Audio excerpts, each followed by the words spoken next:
India సినిమాలకు release dates అనేవి చాలా కీలకం. అన్ని ఇండస్ట్రీస్ లో క్లాష్ లేకుండా రిలీజ్ డేట్ లాక్ చేసుకోవాలి. అప్పుడే నిర్మాత లాభపడతాడు.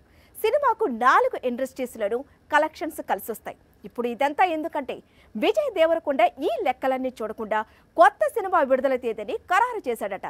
ఏకంగా సల్మాన్ తో ఫైటింగ్ కు రెడీ అవుతున్నాడట. మార్చి 28న తన కొత్త చిత్రాన్ని విడుదల చేయబోతున్నట్లు ఇటీవలే రౌడీ కన్ఫర్మ్ చేశాడు. ఓ షాకింగ్ లుక్ తో ఫ్యాన్స్ ను ఇండస్ట్రీని సర్ప్రైజ్ చేశాడు. లుక్ వరకు బాగానే ఉన్నా సినిమా రిలీజ్ డేట్ పై మాత్రం ఇప్పుడు హాట్ డిస్కషన్స్ జరుగుతున్నాయి. గౌతమ్ తిన్ననూరి మేకింగ్ లో విజయ్ దేవరకొండ నటిస్తున్న సినిమా పాన్ ఇండియా ప్రాజెక్ట్. అంటే మార్చి 28న ఈ చిత్రం బాలీవుడ్ లో కూడా రిలీజ్ అవుతుంది. కానీ సేమ్ డేట్ కు సల్మాన్ ఖాన్ సికిందర్ అనే మూవీని రిలీజ్ కు రెడీ చేస్తున్నాడు. ఈద్ కానుకగా సికిందర్ ప్రేక్షకుల ముందుకు వస్తుంది. అసలే సల్మాన్ ఖాన్ సినిమా, పైగా అతనికి ఎంతగానో కలిసొచ్చిన ఈద్.